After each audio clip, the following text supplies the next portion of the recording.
पिंकी की आई जब मंदिर से लौटती है तब उसे घोड़े बेचकर सोते हुए देखकर वो हैरान हो जाती है। देवा रे देवा, क्या होगा इस लड़की का। अरे पिंकी, कितना सोएगी? तेरे को काम पर जाने का नहीं है क्या? मैं तो मंदिर भी जाके आई और तू है कि अब तक सो रही है। अच्छा गावत, इतना लेट हो गया। आज तो पक्का मेरी वाट लगने वाली है। अरे एड़पट, चल जा अब, जल्दी से तैयार हो जा और पहले बस पकड़ ले। पैदल जाएगी तो और ज्यादा लेट होगी। अरे हाँ आई, अब मैं वेट करने वाली हूँ। फिर पिंकी फटाफट से तैयार होकर बस स्टैंड पर पहुंचती है। आई शपथ बाबा गणपत, ये क्या? मेरे इस डब्बे फोन को भी ऐसे मुसीबत के वक्त बंद पड़ने का था क्या? बड़ी मैडम और छोटी मैडम ने अब तक मुझे 50 बार फोन किया होगा। मेरे को चार्जिंग कल रात को ही करके सोना चाहिए था।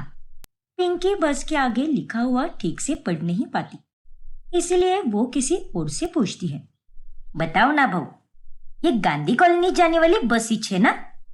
वो मेरे को जरा पढ़ने में दिक्कत हो रही है, इसीलिए पूछ रही है आपसे। हाँ हाँ, ये उधर ही जाएगी बस, इसी में बैठ जाओ। ठीक है भाऊ, खूब खूब धन्यवाद। फिर पिंकी उस बस में बैठ जाती है और एक राहत की सांस लेती है। ओ ताई, चला तिकीट से पैसे द्या बरं। ये लो कंडक्टर भाऊ, 5 रुपए। मेरे को गांधी कॉलोनी उतरने का है। गांधी कॉलोनी? अरे लेकिन ये बस गांधी कॉलोनी नहीं जाएगी। आपकी आंखों में धूल चली गई थी क्या? आपने देखा नहीं क्या बस के आगे क्या लिखा हुआ है? ये बस जूही नगर जाने वाली है। अरे बाप रे, ये आप क्या बोल रहे हो भाऊ? अब मैं क्या करूं? एक काम कीजिए, आप अगले स्टॉप पर उतर जाइए और वहां से ऑटो रिक्शा में बैठकर चले जाना। पता नहीं ऐसे अनपढ़ गवार लोग कहाँ कहाँ से आ जाते हैं। अरे माकड़ तोंडाच्या, क्या बोला रे तूने? मेरे को अनपढ़ कहा? अरे अगर किसी को कुछ पता नहीं है तो उसे समझाना चाहिए, ना कि ऐसे बेइज्जती करनी चाहिए। मूर्ख कुटला। हाँ हाँ ठीक है, अब आगे बढ़ो, चलो। बढ़ीच रही है मैं आगे, लंगूर कहीं का। फिर पिंकी उस बस से उतर जाती है। पता नहीं किसने नींबू मिर्ची मारी है मेरी किस्मत पर, जो हर बार मेरे साथी जैसा घोटाला हो जाता है।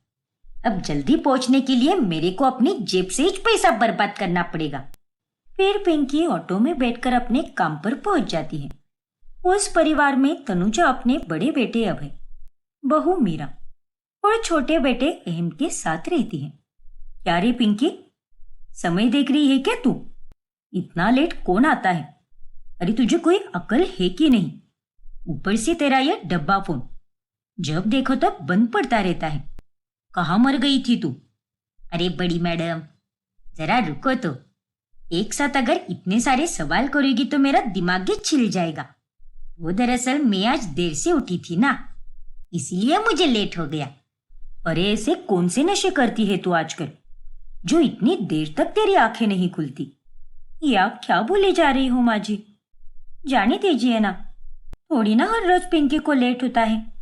अरे क्या जाने दीजिए ना, आज अगर इसने ये किया है तो ऐसी हरकत बार बार हो सकती है। अरे इन नौकरानियों की तो यही आदत होती है। नहीं रे बाबा, और बड़ी मैडम, आज ही मैंने ये कांड किया है, लेकिन आइंदा से ऐसा नहीं होएगा, इसकी गारंटी मैं आपको देती है। वो हुआ यूं कि मैंने बस का नाम गलत पढ़ लिया और एक आदमी से पूछकर मैं उसी बस में बैठ गई। वो तो अच्छा हुआ कि उस बिंडोक कंडक्टर ने मुझे बीच रास्ते में ही बता दिया कि वो बस गांधी कॉलोनी में नहीं जा रही है, वरना आज तो मेरा कल्याण ही हो जाता। जाहिल तो तू है ही। अरे तुझे एक बस के आगे क्या लिखा है ये भी पढ़ना नहीं आता क्या? क्या करेगी ऐसी जिंदगी का, अनपढ़ कहीं की। अरे माँ जी, ऐसा मत बोलिए ना उसे। और पिंकी, तुझे बस के आगे क्या लिखा है ये सब पता होना चाहिए ना, क्योंकि ये सब तो रोजमर्रा की जिंदगी में काम आने वाली चीजें हैं। हाँ छोटी मैडम, मैं कोशिश तो कर ही रही है। इस बार मुझे माफ कर दो, लेकिन कल से मैं टाइम टू टाइम आएगी। आई शपथ। हाँ हाँ, मैं भी देखती हूँ कि तू कितना टाइम पर आती है। चल जा अब, काम पर लग जा। हाँ बड़ी मैम साहब, जा रही है मैं। फिर पिंकी अपने काम पर लग जाती है और फिर दोपहर में मीरा रसोई में आकर पिंकी के साथ गप्पे लड़ाती है। अरे हाँ छोटी मैडम, ये देखो, अब आज मैं आपको महाराष्ट्रियन स्टाइल का भाकरी बनाकर दिखाती है। अरे वाह, दिखाओ दिखाओ। अभय और देवरजी दोनों को भी भाकरी बहुत पसंद है और रात को तो तुम नहीं रहती, तब मैं ही बना कर दूंगी उन्हें। हाँ हाँ जरूर। तभी रसोई के पास से गुजर रही तनुजा वहीं पर रुक जाती है। अल्लाह, क्या बोल रही हो मैडम आप? अरे हाँ बाबा, मैं सच बोल रही हूँ। और फिर मेरी जो मौसी सास है ना, उन्होंने माँ जी को बहुत सुनाया, क्योंकि माँ जी के बने हलवे को खाकर घर में मौजूद सबका पेट खराब हो गया था। बाबा रे बाबा, बड़ी मैडम तो डेंजरस है फिर तो। अब से मैं उनके हाथ का कुछ भी नहीं खाएगी, क्या पता मेरा भी पेट खराब हो जाए। हाँ पिंकी, सही कहा तूने। क्या बकवास कर रही हो तुम दोनों? मेरी बुराई चल रही है ना यहाँ पर। क्या बुराई और हम दोनों? अरे नहीं बड़ी मैडम, आप जैसे अच्छे लोगों की बुराई नहीं बल्कि अच्छाई की जाती है। हम तो किसी और ही विषय पर बातचीत कर रहे थे, क्यों छोटी मैडम? हाँ माँ जी, मैं तो आपकी बुराई कर ही नहीं सकती। मुंह बंद करो तुम दोनों अपना, मैं सब अच्छे से समझती हूँ। और बहू तुझे कोई काम धंधे है कि नहीं, जो इसके पास आकर हर वक्त खीखी खूखू करती है? अरे खीखी खूखू नहीं माँ जी, मैं तो यहाँ पिंकी से भाकरी बनाना सीख रही थी। कुछ सीखने की जरूरत नहीं है तुझे, चल जा अपने कमरे में। लेकिन माँ जी, मैंने कहा ना, अपने कमरे में जा। और तू पिंकी, चुपचाप अपने काम पर ध्यान दे, वरना तेरे ये पिंक पिंक गालों पर लपड़ लगा के लाल कर दूंगी मैं। अरे नहीं बड़ी मैडम, ऐसा मत कीजिए। मैं दे रही है ना अपने काम पर ध्यान, और आगे भी अपने काम पर अच्छे से ही ध्यान देगी। फिर पिंकी अपना काम करना जारी रखती है। वही मीरा अपने कमरे में चली जाती है। पता नहीं क्या चलता रहता है इन दोनों का, लेकिन अब तो मुझे इन दोनों को दूर ही रखना होगा। फिर ऐसे ही एक रोज, ये लो पिंकी। क्या बात है छोटी मैडम, आज ना तो दिवाली है ना ही मेरा हैप्पी वाला बर्थडे, तो आप किस खुशी में मेरे को ये पैसे दे रही हो? अरे बाबा, ये पैसे तुम्हारे लिए नहीं हैं, बल्कि डिलीवरी वाले के हैं। जब वो मेरा पार्सल देने आएगा तब तुम उसे 550 रुपए दे देना, क्योंकि माची और मैं तो अभी बाजार जा रहे हैं और घर आते आते हमें थोड़ी देर हो सकती है। अच्छा ऐसा है क्या? ठीक है छोटी मैडम, दे दो, मैं देगी उस डिलीवरी वाले को। फिर तनुजा और मीरा बाजार चले जाते हैं और फिर बाद में डिलीवरी बॉय पार्सल लेकर आता है। अरे वो डिलीवरी वाले भाऊ, ये लो आपके पैसे, पूरे हैं ना? लगता है ये नौकरानी अनपढ़ है, इसके तो होलिये से ही समझ आ रहा है। अच्छा मौका मिला है, इसे तो मैं आराम से बेवकूफ बना सकता हूँ। अरे ओ भाऊ, क्या खड़े खड़े ख्याली पुलाव पकाने लगे? बताओ ना जल्दी, मेरे को 100 काम पड़े ले हैं। अरे हाँ बिल्कुल, पूरे पैसे हैं, और ये रहा आपका पार्सल। बस ठीक है, चलो फिर, धन्यवाद भाऊ। फिर बाद में जब तनुजा और मीरा घर वापस आती हैं, तभी अरे वाह बहू, ये ड्रेस तो बहुत ही सुंदर है। वैसे ये तो 550 का है ना, जबकि तूने पिंकी को 600 रुपए दिए थे। हाँ माँ जी, मुझे पिंकी से वापस मिले हुए 50 रुपए लेने होंगे। पिंकी, वो 50 रुपए कहाँ पर हैं? क्या? अरे कौन से 50 रुपए छोटी मैम साहब? उस डिलीवरी वाले भाऊ ने तो बोला कि पैसे पूरे हैं। पूरे हैं? अरे लेकिन ऐसे कैसे? मैंने तुझे तो केवल 550 रुपए ही देने के लिए कहा था, तो फिर तूने उसे 600 रुपए क्यों दे दिए? क्या बात कर रही हो छोटी मैडम, इसका मतलब आपने मुझे 600 रुपए दिए थे? हाँ पिंकी। अरे देवा, मुझे लगा कि वो 550 रुपए ही है। क्या पिंकी, तुम भी ध्यान कहाँ पर रहता है तुम्हारा? देखा इस अनपढ़ गवार की हरकत का नतीजा। और जब मैं ऐसे कुछ कहती हूँ तो तू ही मुझे चुप कराती है। अब देख, आज इसके गवार होने के कारण 50 रुपए पानी में चले गए। नालायक कही कि माफ कर दियो मैडम, लेकिन मेरे को सच में पता नहीं था। अरे तू इतनी पागल कैसे हो सकती है? तुझे 550 और 600 रुपए में फर्क नहीं समझ आता क्या? अनपढ़ होने की भी एक हद होती है, और आज तो तूने उसे भी पार कर दिया। शाबाश। और पिंकी, आज तो तुमने मेरा नुकसान किया है। ऐसा ही कल अगर तुम खुद का नुकसान कर दो तो कितना बुरा होगा। इसीलिए तुम्हें अपनी इस आदत को सुधारना चाहिए। खुद को होशियार बनाओ पिंकी। ओ छोटी मैडम, मैं समझ रही है। सच में एक नंबर की येड़ी हूं मैं। लेकिन आप चिंता नको करो। हाँ, आप मेरी पगार में से 50 रुपए काट देना, क्योंकि आपका नुकसान करके मुझे भी अच्छा नहीं लग रहा। अरे नहीं पिंकी, 50 रुपए ही तो है, कोई बात नहीं। अरे कोई बात नहीं का क्या मतलब है तेरा? नहीं नहीं, इस डोबी की पगार में से 50 रुपए तो तू काट कर ही रहेगी, और तभी जाकर इसकी बंद पड़ी हुई अकल ठिकाने पर आएगी। अरे पर माँ जी, पर वर गया तेल लेने। जितना कहा है उतना ही कर, और दोबारा इसे ऐसे वैसे काम देना ही मत जिनमें पैसे वगैरह हो, वरना 50 की जगह पर यह हमारा हजारों का नुकसान कर देगी। ऐसा मत बोलिए ना बड़ी मैडम। अरे चुप हो जा तू। बड़ी आई हमें बताने वाली, और हमें क्या पता कि इसे सच में पढ़ना लिखना आता भी है कि नहीं, या फिर ये कोई झूठ मूठ का नाटक करती है। उस दिन भी इसने गलत बस में बैठने का नाटक किया, और आज ये 50 रुपए एक्स्ट्रा देने का नाटक।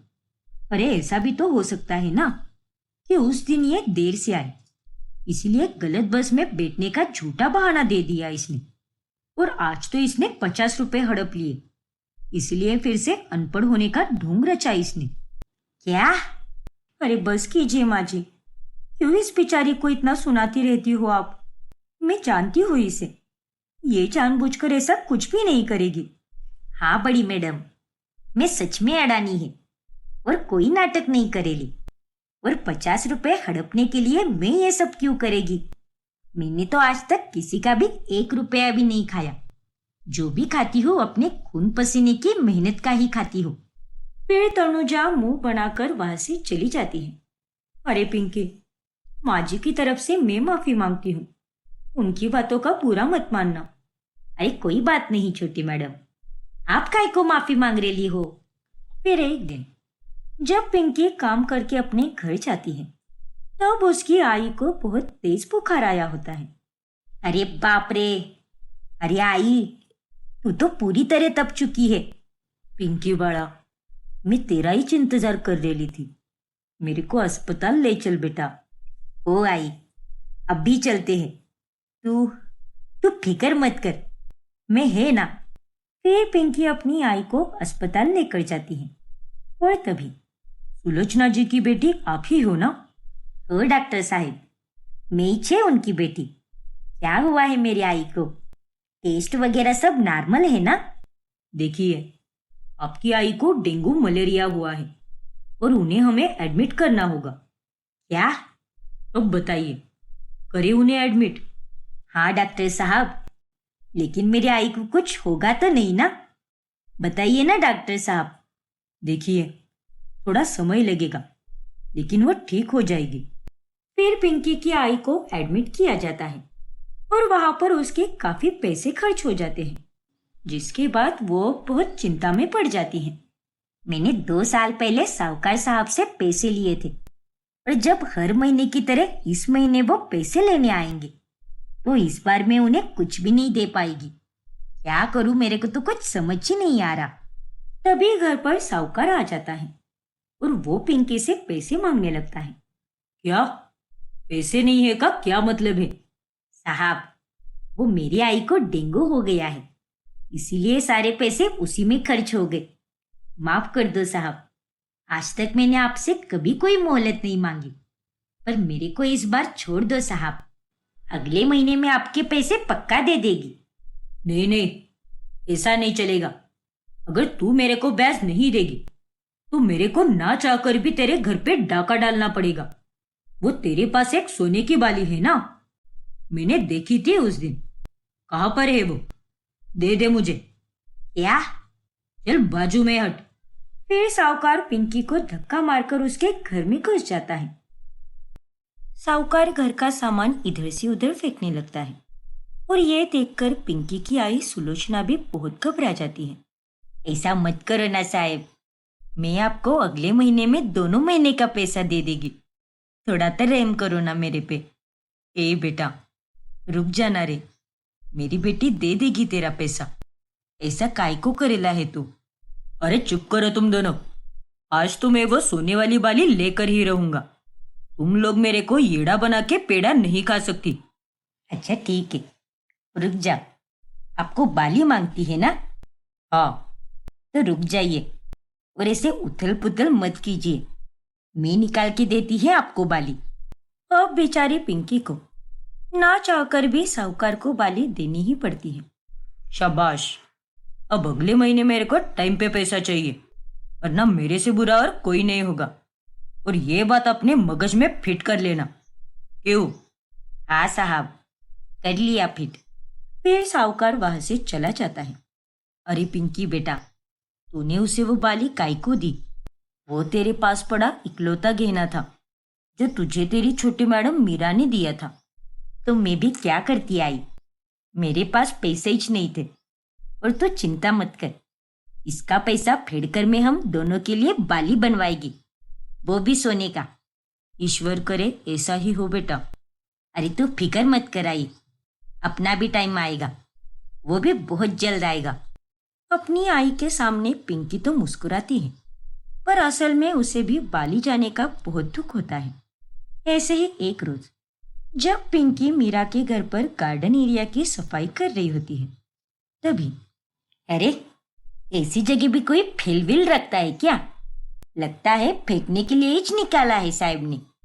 पिंकी उन फाइल्स को फेंकने जा ही रही होती है कि उतने में वहां पर अभय आ जाता है। अरे ये तुम क्या कर रही हो पिंकी?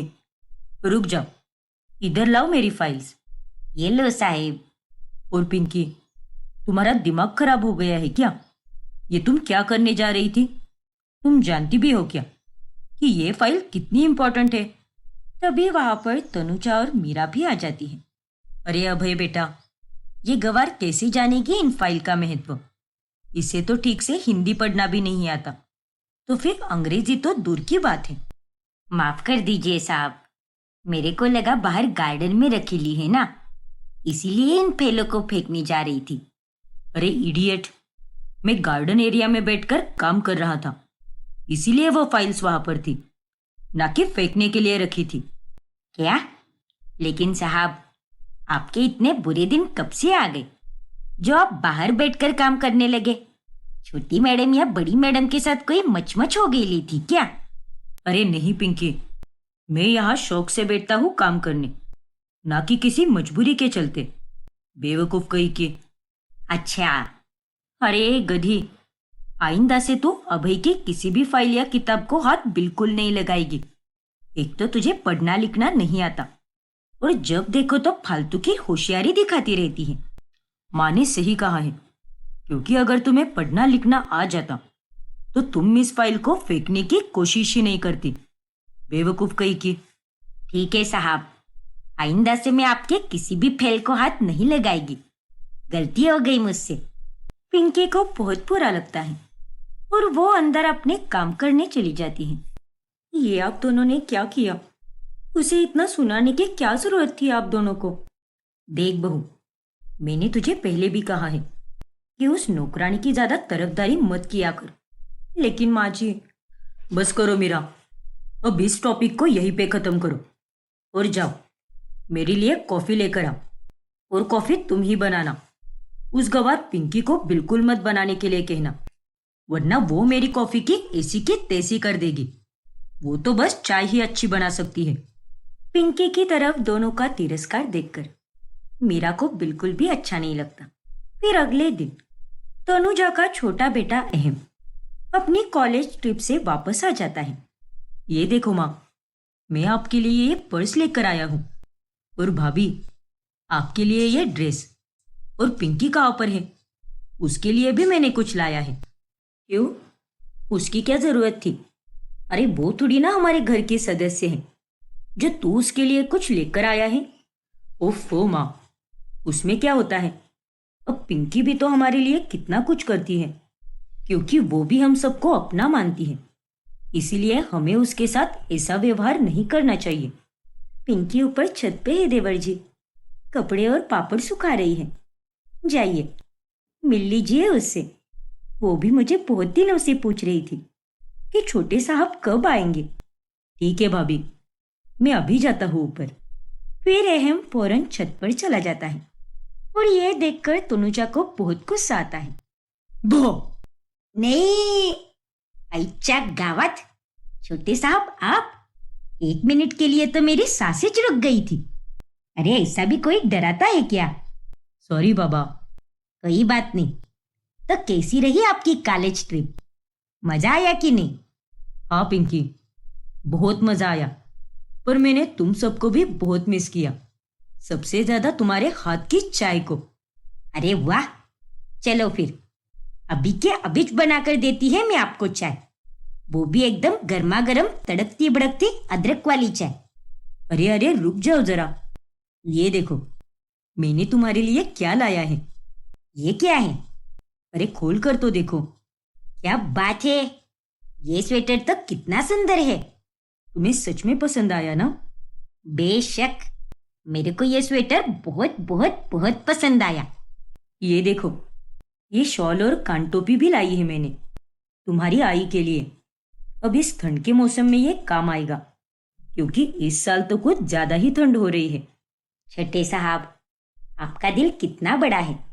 धन्यवाद साहब, मेरे और मेरी माँ के लिए इतना सब लाने के लिए। अरे कोई नहीं यार। और हाँ पिंकी, मैंने तुम्हें कितनी बार कहा है कि मुझे छोटे साहब कहकर मत पुकारा करो। सारी साहब, लेकिन अगर मैं आपको छोटे साहब कहकर नहीं पुकारेगी तो क्या कहकर पुकारेगी? एहम, और वही काफी है।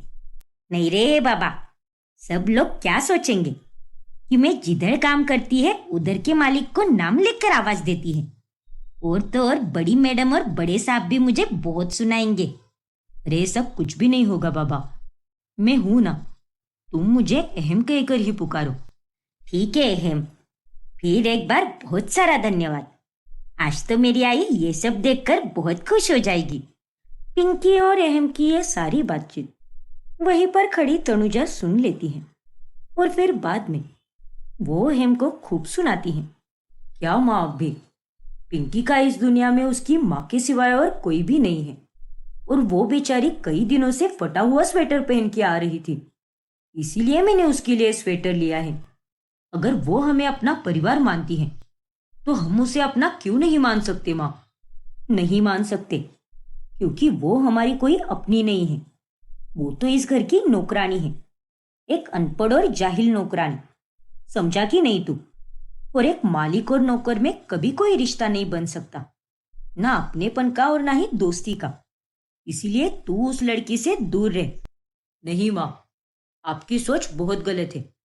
अरे गलत तो तेरी सोच है, मुझे मत सिखा क्या सही है और क्या गलत है। माँ हूं मैं तेरी। देख बेटा, इन गरीबों को एक हद तक ही भाव देना चाहिए। इनमें ज्यादा घुसेंगे तो ये हमारे सर पर बैठकर नाचने लगेंगे। इसीलिए जितना कह रही हूं उतना ही कर। इतना कहकर तनुजा वहां से चली जाती है। ये माँ भी ना, इनकी सोच तो कभी नहीं बदलने वाली, पर इनके कहने से मैं पिंकी से दूर बिल्कुल नहीं रहूंगा। माँ और अभय भैया दोनों भी कठोर दिल के हैं, लेकिन भाभी और मैं पिंकी को वही अपनापन देंगे जैसे पहले दिया करते थे। ऐसे ही एक दिन जब मीरा की जन्मदिन की पार्टी होती है, तभी पिंकी एक सुंदर साड़ी पहनकर आती है। अरे वाह पिंकी, क्या बात है, तू तो आज एकदम किसी मराठी फिल्म की हीरोइन लग रही है। क्या आप भी छोटी मैडम, असली हीरोइन तो आप लग रही हो, वो भी एकदम झकास। आज के दिन जो भी आपको नजर लगाएगा उसे इतना बवासीर हो जाए कि वो 4 दिन तक बाथरूम से निकले ही ना। हे भगवान, क्या तू भी पिंकी, सच में। अरे छोटी मैडम, आज आपका हैप्पी वाला बर्थडे है ना, तो आज के दिन मस्ती मजाक नहीं करेंगे तो क्या कल के दिन करेंगे क्या? सही कहा। वैसे पिंकी, तेरे कान की बाली कहाँ पर है? तुझे मैंने कहा था ना, पूरा सच सवर कर आना। तूने तो अपने बाल भी सुंदर बनाए हैं, कपड़े भी कितने अच्छे पहने हैं, बस कोई ज्वेलरी नहीं पहनी। मैंने तुझे वो बाली दी थी ना, वो कहाँ पर गई? वो छोटी मैडम, वो दरअसल मैं भूल गई। हाँ, मैं तो आज बाली पहनना ही भूल गई। क्या तुम भी पिंकी? बहुत जल्दबाजी में थी मैं आज। मेरे को लगा कि मेरे पहुंचने से पहले ही मेहमान लोग आ गए तो बड़ी मैडम और ज्यादा भड़क जाएगी। एक तो पहले ही दिन के वो 24 घंटे गर्म तवे की तरह तपी हुई रहती है, इसीलिए मुझे जो मिला मैं वो पहनकर घर से भागी। अच्छा ठीक है बाबा, चल कोई बात नहीं, चाहे जो भी हो, लेकिन आज तो बड़ी प्यारी लग रही है। चल इसी बात पे एक सेल्फी क्लिक करते हैं साथ में। फिर बाद में मेहमान लोग आने लगे तो हम दोनों साथ में फोटो भी नहीं खींच पाएंगे। ठीक है छोटी मैडम, खींचो खींचो। फिर मीरा और पिंकी साथ में फोटो खींचने जा ही रहे होते हैं कि तभी वहां पर गुस्से में तनुजा आ जाती है। अरे बंद करो ये नौटंकी। और तू पिंकी, जाकर ट्रे में कोल्ड ड्रिंक और नाश्ता तैयार रख, किसी भी समय मेहमान आने शुरू हो जाएंगे। बढ़िया है फोटो खींचने वाली, लेकिन माँ जी, हम दोनों ने अभी तक एक भी फोटो नहीं खींची है। और तू पिंकी, अभी मत जा, माँ जी बस 1 मिनट हो प्लीज। देख बहू, आज तेरा जन्मदिन है, इसीलिए मैं बख्श रही हूँ। फिर पार्टी में सभी लोग खूब मजे करते हैं। फिर एक रोज जब पिंकी अभय और मीरा के कमरे की सफाई कर रही होती है, तभी मीरा, मुझे तुम्हारा पिन दो ना, एक ट्रांजैक्शन करना है। अरे क्या अभी साहब, छोटी मैडम से पिन क्यों मांग रहे हो? अब इनके बालों का पिन आप लगाओगे क्या? कब से आप ये सब शौक पालने लगे? अरे बाबा, तू सच में एक नंबर की बुद्धू लड़की है। मेरा समझाओ इसे कि मैं किस पिन की बात कर रहा हूँ। इस पिन की मतलब? अब एक ही पिन होता है ना, जो औरत अपने बालों में लगाती है। बाकी आप सेफ्टी पिन काय को मांगोगे मैडम से? नहीं पिंकी, अभय उस पिन की बात नहीं कर रहा है। वो मुझे मेरे बैंक अकाउंट का पिन पूछ रहा है, यानी वो 4 नंबर, जिसे डालते ही वो मेरे अकाउंट के पैसे किसी और को भेज सकता है। आई ला, सारी है साहब, मुझे कुछ और ही चले गेला था। मैं भी ना, सच में एक नंबर की बावड़टी छे। लेकिन पिंकी, तुझे इन सब छोटी छोटी चीजों की जानकारी होनी चाहिए, क्योंकि ये सब चीजें बहुत काम आती हैं। तू भी अपना बैंक में एक खाता खुलवा ले। अरे क्या आप भी मेम साहब, मेरे पास पैसा होगा तभी खोलेगी ना मैं बैंक में खाता। इधर मेरे पास 1 रुपया भी नहीं बचता, और आप तो मेरे को बैंक में खाता खोलने के लिए बोल रही हो। अरे आप लोगों के पास पहले से ही पैसा है, इसीलिए आप लोग उसे बैंक में जमा करते हो। लेकिन मेरे पास जब कोई पैसा ही नहीं है, तो क्यों खोलेगी मैं बैंक में खाता? ठीक है पिंकी, जैसी तेरी मर्जी। अब अगर तुम दोनों का वार्तालाप हो गया हो तो मुझे पिन बताओ मीरा। अरे हाँ, मैं तो भूल ही गई। ऐसे ही एक दिन जब पिंकी रसोई में अकेली काम कर रही होती है, तब वो बहुत उदास होती है, और तभी वहां पर मीरा आती है। ये लो पिंकी पनीर, आज ये पनीर की सब्जी ही बना देना। अरे ये क्या पिंकी, तू रो क्यों रही है? कुछ नहीं मैडम। पिंकी, मेरी तरफ देख, क्या हुआ है? तू ऐसे अकेले में क्यों रो रही है? सब ठीक तो है ना? देख, कोई परेशानी वाली बात हो तो बता दे मुझे। माँ जी भी अभी घर पर नहीं है, तो तू मुझे दिल खुलकर बता सकती है। अब पिंकी से रहा नहीं जाता और वो मीरा के सामने फुट फुट कर रोने लगती है। कुछ भी ठीक नहीं है मैडम, बहुत परेशान हूं मैं। लेकिन ऐसी कौन सी परेशानी है, बता मुझे। एक बहुत बड़ी परेशानी मैडम। फिर पिंकी मीरा को सब कुछ बताती है, जिसे सुनकर मीरा भी काफी परेशान हो जाती है। ये तुम क्या बोल रही हो पिंकी? तूने उस साहूकार से पूरे 50,000 रुपए लिए हैं और अब तो 2 सालों से उसे चुकाए जा रही है। हाँ मैडम, हर महीने मुझे उस साहूकार को 4,000 रुपए देने पड़ते हैं। 4,000? अरे 2 सालों से तू उसे 4,000 रुपए दे रही है? जी मैडम, और अब इस महीने मेरे पास उसे देने के लिए पैसा ही नहीं है। उसी परेशानी में हूं मैं। हे भगवान, पिछले महीने भी मेरे पास कोई पैसे नहीं थे क्योंकि आई को डेंगू मलेरिया हो गया था, इसीलिए। और तभी वो लंगूर साहूकार मेरे घर पर आया और उसने वो सोने की बाली ले ली और चला गया वहां से। ये वही बाली है ना जो मैंने तुझे दी थी? हाँ मैडम, माफ करना, मैंने उस दिन आपके जन्मदिन की पार्टी में आपको ऐसा कहा कि मैं वो बाली पहनना भूल गई, लेकिन असल में तो उस वक्त वो बाली मेरे पास थी ही नहीं। वो साहूकार उसे पहले ही ले गया था। लेकिन पिंकी, वो साहूकार तुझसे 2 सालों से पैसा ले रहा है और तू उसे दे भी रही है। अरे 50,000 रुपए पर 2 सालों तक बैच कौन देता है? वो तेरे साथ फ्रॉड कर रहा है। फिराड, अब वो क्या होता है मैडम? फ्रॉड यानी धोखा। अल्लाह, क्या बात कर रही हो मैडम आप? देख पिंकी, तू पढ़ी लिखी नहीं है, इसीलिए वो नालायक साहूकार तुझे बेवकूफ बना रहा है। अरे 2 सालों तक तू जितने पैसे भरती आ रही है उस हिसाब से तो तेरे पैसे कब के पूरे हो चुके हैं। बाप रे, ऐसा है क्या? लेकिन उस साहूकार ने तो मेरे को बोला था कि पूरे 3 सालों तक पैसा चुकाने का है मेरे को। क्या 3 साल? सत्यानाश हो उसका। इसका मतलब उसने मेरे इतने सारे पैसे ठगे। ये उसने सही नहीं किया। तू चिंता मत कर पिंकी, मैं और देवरजी मिलकर उस साहूकार की बैंड तो बजा कर ही रहेंगे। फिर मेरा अहम के पास जाकर उसे सब कुछ बताती है और उसे सुनकर वो भी चौंक जाता है। जिसके बाद वो लोग पिंकी के घर जाते हैं, जहां पर वो साहूकार पहले से ही घर में खड़ा होता है। चल चल, जल्दी पैसे निकाल, और इस बार मेरे को कोई नखरा नहीं मांगता है। अरे ओ लंगूर, कौन से पैसे तेरे? तुझे क्या लगा पिंकी अनपढ़ है इसीलिए तू इसे चूना लगाकर इसके पैसे ऐंठते रहेगा? कौन है रे तुम लोग, और ये क्या बकवास कर रहा है तू? हमें सब समझ आ चुका है। चुपचाप पिंकी के हिस्से के पैसे और सोने की बाली दे दो, वरना मुझसे बुरा और कोई नहीं होगा। क्या? अरे सुनाई नहीं दिया क्या तुझे? अब तेरी कोई दाल नहीं गलने वाली। चल फटाफट पैसे दे, और वो बाली भी, वरना पुलिस तेरी अक्ल अच्छे से ठिकाने पे लाएगी। क्या? अरे नहीं बाबा नहीं, माफ कर दो मेरे को। ये लो पैसे और ये बाली भी, और मेरे को बख्श दो। पर पुलिस को मत बताना, मैं कभी किसी के साथ ऐसा नहीं करेगा। और पिंकी, तू भी मेरे को माफ कर दे। अरे वो तो तब होगा ना जब तुझ पर कोई भरोसा करेगा। हम पूरे इलाके में तेरी इस काली करतूत के बारे में जरूर बताएंगे, जिसके बाद तुझसे कोई पैसे ही नहीं लेगा। अरे नहीं भाई, ऐसा मत करो, माफ कर दो मुझे। चल भाग यहाँ से, बहुत हो गया तेरा नाटक। अहम उस साहूकार से पैसे और बाली लेकर उसे वहां से भगा देता है।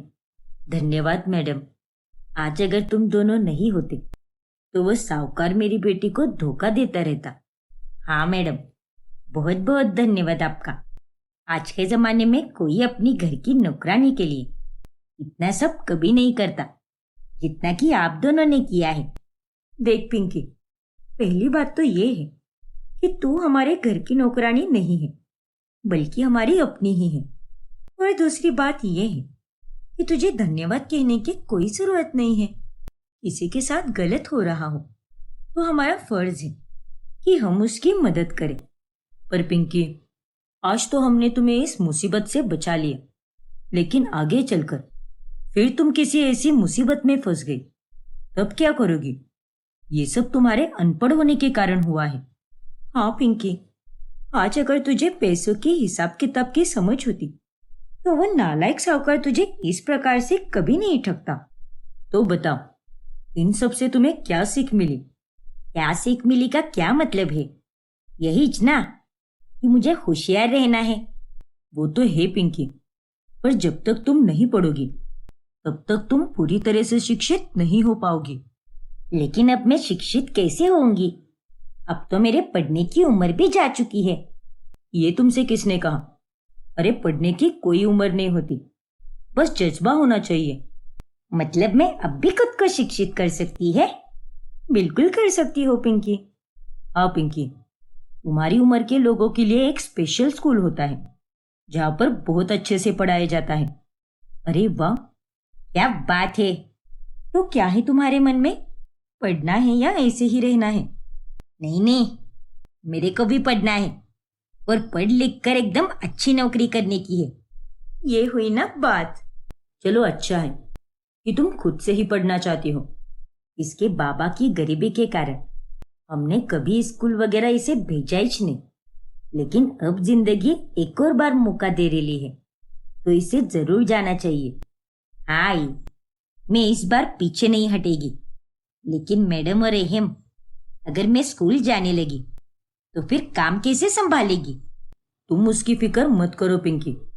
देखो, तुम्हारी स्कूल सुबह की होगी और तुम 11 से 11:30 तक फ्री भी हो जाओगी, जिसके बाद दिन भर तुम आराम से काम कर पाओगी। हाँ पिंकी, ऐसे कई सारे जवान बच्चे हैं जो तेरी ही उम्र के हैं और वो अपनी कॉलेज के साथ साथ एक अलग पार्ट टाइम जॉब भी करते हैं और अपने खुद के खर्चे खुद उठाते हैं। तो तू भी अपने काम को एक तरह से पार्ट टाइम नौकरी ही समझ ले। अरे वाह, फिर तो अच्छा ही छे। एहम, मैं तैयार है। मेरे को भी पढ़ना है। प्लीज मेरा एडमिशन करने में मेरी मदद करो ना। बिल्कुल पिंकी, क्यों नहीं। और पिंकी, तू जरा भी मत घबराना, हम लोग है तेरे साथ। तू बस अपने लक्ष्य पर ध्यान दे। हाँ मैडम, समझ गई मैं। फिर अहम पिंकी का एडमिशन कराता है, जिसके बाद वो अब स्कूल जाने लगती है। लेकिन ये खबर सुनते ही तनुजा भड़क जाती है। अरे तुम दोनों की अकल क्या घास चढ़ने गई है क्या? तुम दोनों ने उस 2 कौड़ी की नौकरानी को स्कूल भेज दिया। अरे क्या जरूरत है इतनी समाज सेवा करने की? अरे माँ जी, आपको बताया ना हमने कि कैसी हमारे पिंकी उस धोखेबाज साहूकार के चंगुल में फंसी हुई थी। तो उसे होशियार बनाने के लिए हमने ही उसे स्कूल जाने का सुझाव दिया। हाँ माँ, और आप चिंता मत कीजिए, वो स्कूल और काम दोनों अच्छी तरह से मैनेज करेगी। हमें उस पर पूरा भरोसा है। अरे लेकिन वो है कौन जो तुम दोनों उसके लिए इतना सब कर रहे हो? मैंने तुम दोनों को पहले ही समझाया था ना कि उससे दूर रहो, लेकिन नहीं, तुम दोनों भी कम नहीं हो। अरे माँ जी, कर भला तो हो भला, ये तो आपने सुना ही होगा ना। अगर हम दूसरों का भला करेंगे तभी हमारा भी भला होगा। इसीलिए दूसरों के प्रति मन में इतना बुरा भाव क्यों रखना? अरे वो अच्छाई की मूरत, ये जमाना अच्छाई का नहीं रहा और वो भी बेवकूफ है जो तुम दोनों की बातों में आकर होशियारी मारने गई है स्कूल में। लेकिन देखना तुम दोनों भी, उससे कोई पढ़ाई वढ़ाई नहीं होने वाली, क्योंकि वो तो सिर्फ बर्तन मांजने और झाड़ू पोछा करने के लायक है। इतना कहकर तनुजा अपने कमरे में चली जाती है। ना जाने माँ जी का मन इतना कपटी क्यों है? ये पहले से ही ऐसी है क्या? हाँ भाभी, माँ की सोच बहुत खराब है। माँ और पापा में हमेशा इसी वजह से झगड़े होते थे। पता नहीं वो दिन कब आएगा जब माँ अमीर और गरीब में कोई फर्क ना करे और अपनी सोच को बदले। पिंकी के लिए स्कूल जाना शुरुआती के दिनों में थोड़ा कठिन होता है, पर वो धीरे धीरे वहां घुल मिल जाती है और वो वहां पर एक सहेली बनाती है जिसका नाम सुरीली होता है। अरे पिंकी, तेरी कहानी सुनकर मुझे बहुत अच्छा लगा।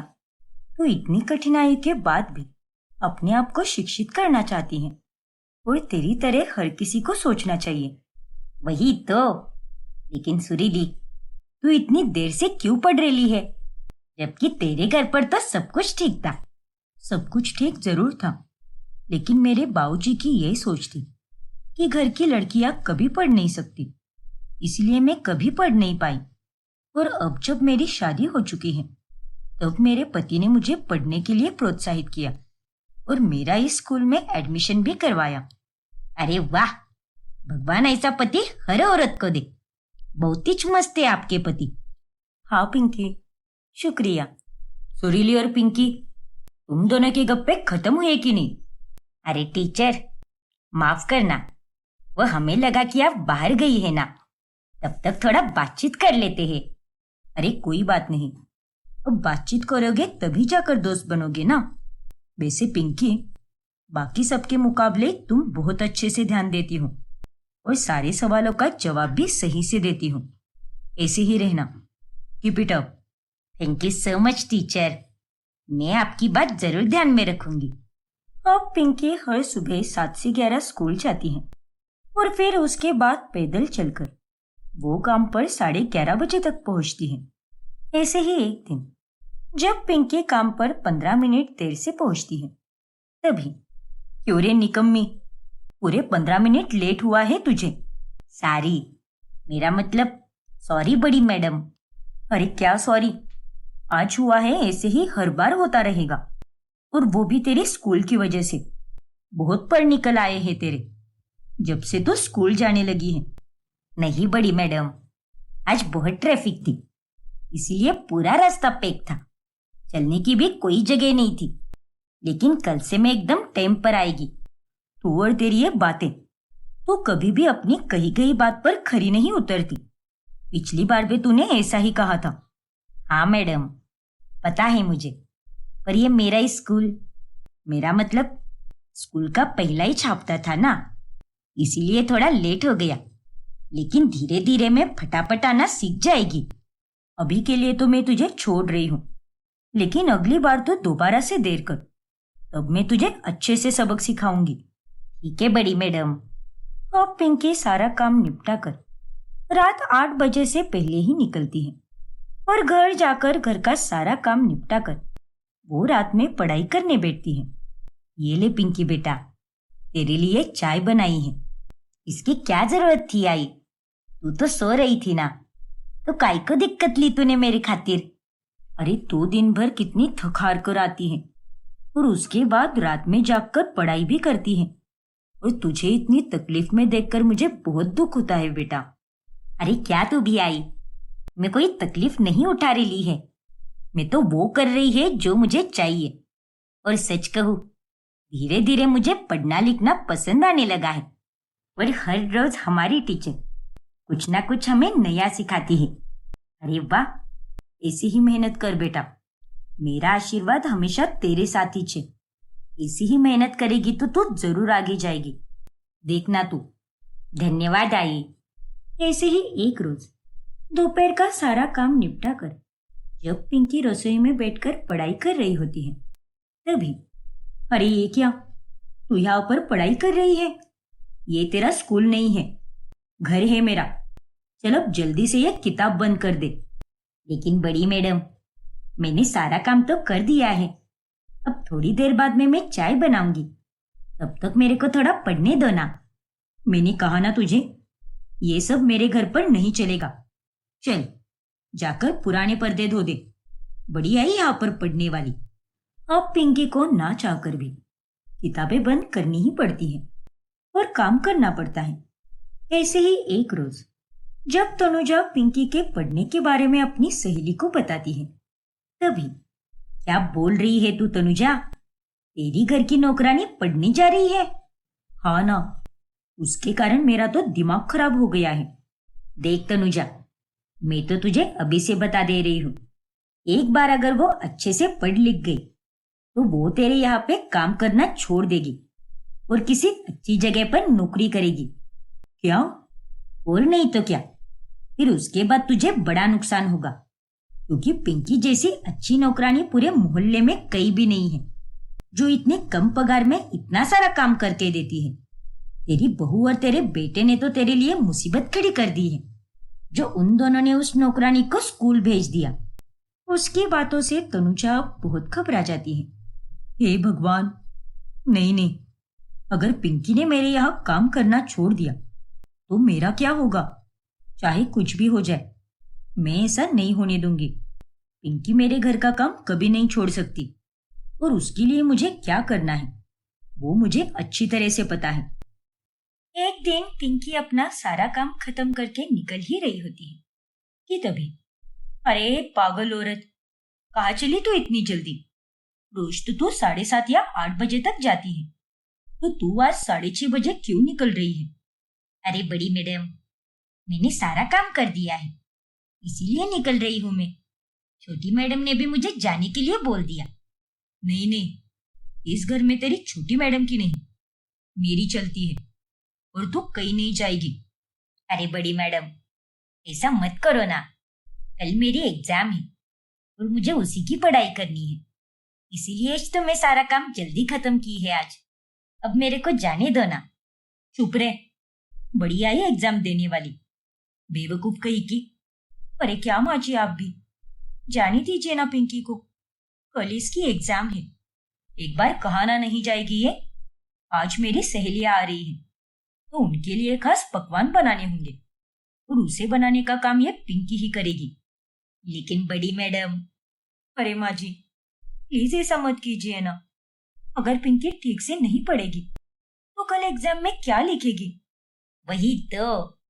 देख मीरा, तू इसकी तरफदारी मत कर, वरना तेरे गाल लाल कर दूंगी मैं। और ये इस घर में काम करने आती है और इसका निकलने का टाइम 7:30 से 8 बजे तक रहता है, इसीलिए ये तभी जाएगी। चल अब रसोई में जा तू। जाने दीजिए ना माँ जी, प्लीज ऐसा मत कीजिए। आप चाहो तो मैं बना देती हूँ सारे पकवान, लेकिन प्लीज इसे जाने दीजिए। एक बार नहीं कहा ना मैंने। चल तू जाकर सारे मसाले पीस और सारा खाना ये पिंकी ही बनाएगी। अब पिंकी को ना चाहकर भी रसोई में जाकर खाना बनाना ही पड़ता है। उतने में वहां पर मीरा आ जाती है। अरे पिंकी, माँ जी बाहर गई है और वो लगभग आधे घंटे के बाद ही आएगी। तब तक तो पढ़ाई कर ले और मैं तब तक सारे पकवान बना लेती हूँ। लेकिन मैडम, आप काय को इतनी दिक्कत ले रही हो? मैं कर देगी ना काम। नहीं पिंकी, जितना कहा है उतना ही कर। चुपचाप एक कोना पकड़ के पढ़ाई करती बैठ, कल एग्जाम है तेरी। ठीक है madam, thank you very much. अरे वो थैंक यू वेरी मच होता है पगली।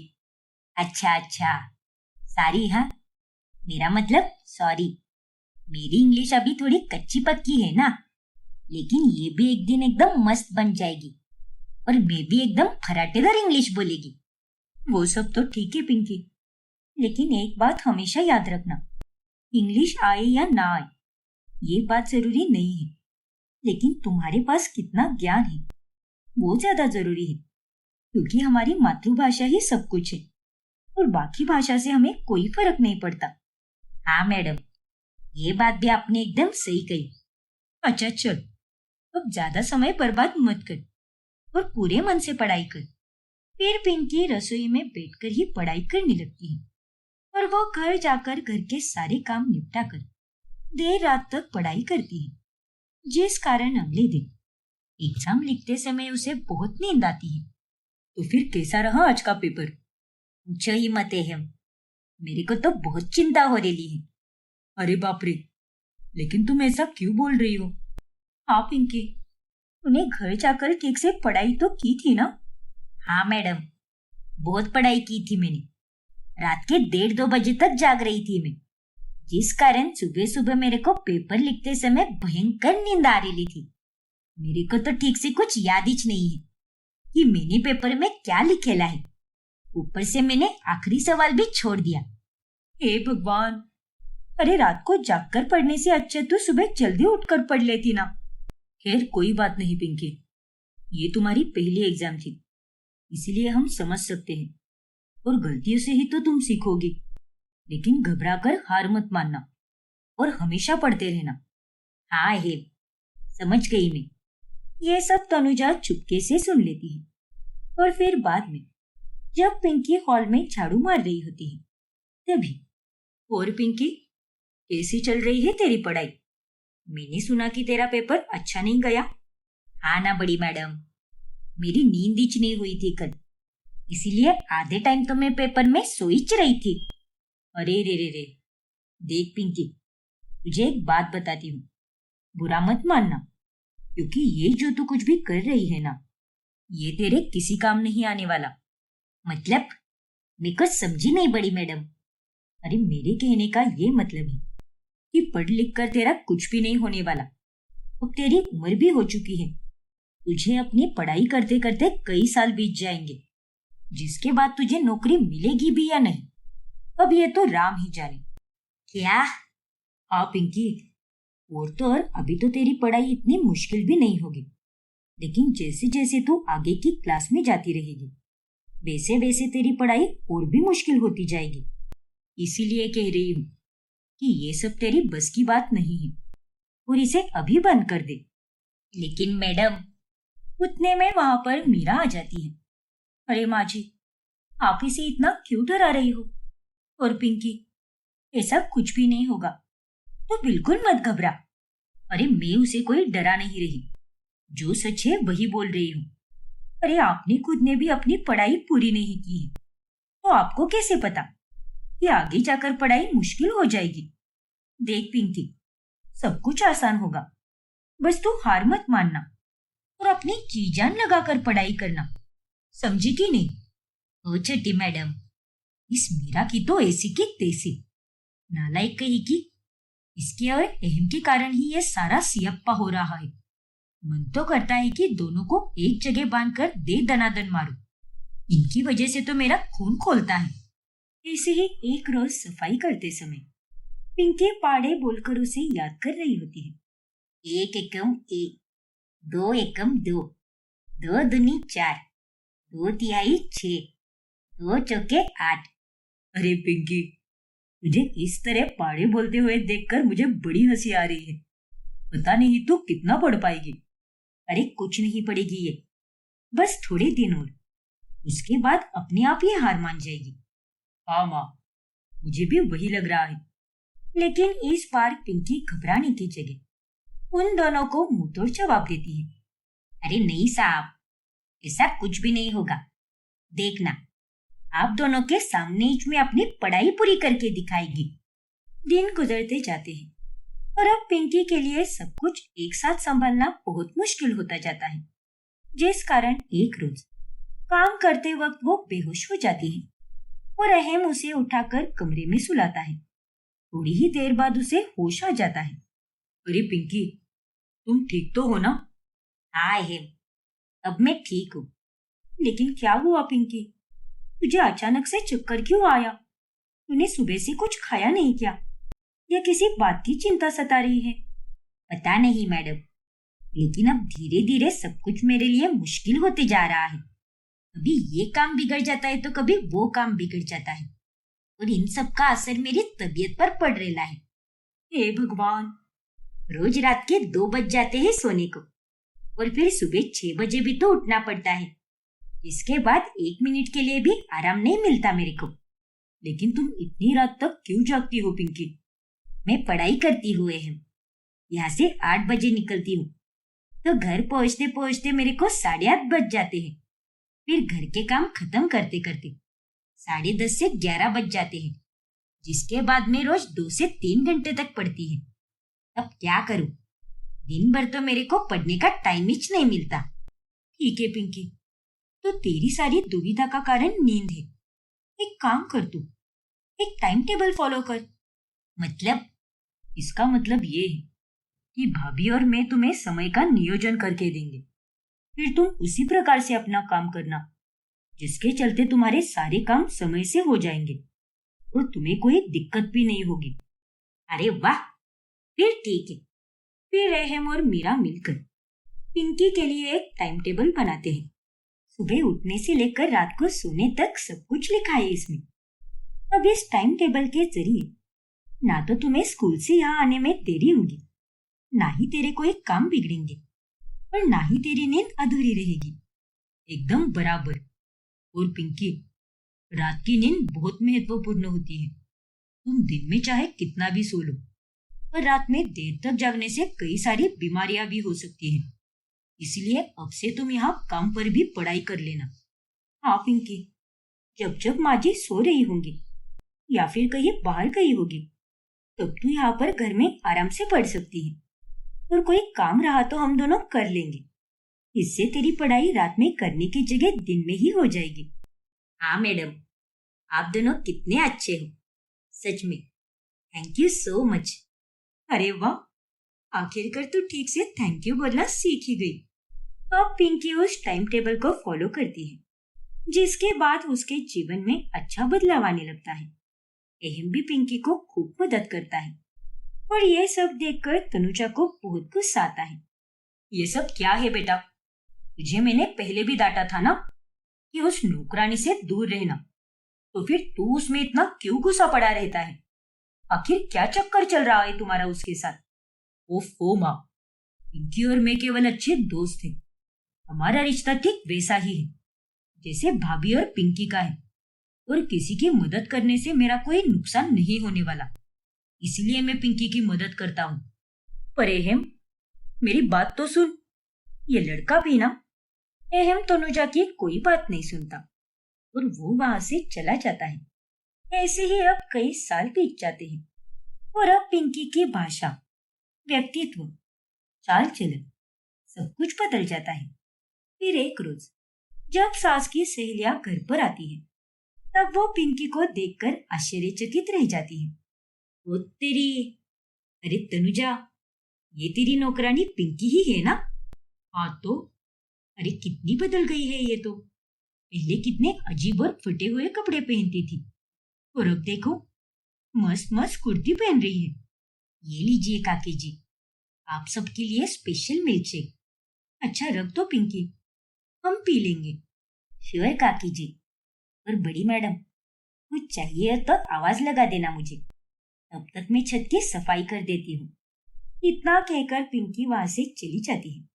अरे बाप रे, इसका तो बोलने चलने का ढंग भी बदल चुका है। देख तनुजा, मैंने तुझे पहले ही कहा था ना कि ये लड़की पढ़ लिख कर होशियार बनेगी और फिर तेरे यहाँ पर काम करना छोड़ देगी। हाँ तनुजा, तू अभी से एक नई नौकरानी देखना शुरू कर दे। क्या? अब तनुजा फिर से घबराने लगती है। ऐसे ही एक दिन जब पिंकी की आखिरी कक्षा की फाइनल एग्जाम होती है, उससे पहले ही उसका एक्सीडेंट हो जाता है, जिस कारण वो एग्जाम ना देकर फेल हो जाती है। फिर कुछ दिनों के बाद, अरे ये क्या साहब, ये एंट्री तो गलत है और ये सरासर गलत हिसाब है। कुछ भी मत बक पिंकी, अभी अभी फेल हुई है, फिर भी तेरी होशियारी नहीं गई। डफर कही की। वही तो, अरे मैंने तो पहले ही कहा था कि ये कुछ भी नहीं कर पाएगी। फोकट में मेरे बेटे और बहू का इसने टाइम बर्बाद कर दिया, ऊपर से काम में नखरे दिखाए वो अलग बात। जाने दीजिए ना माँ जी, आप इसे क्यों सुना रही हो?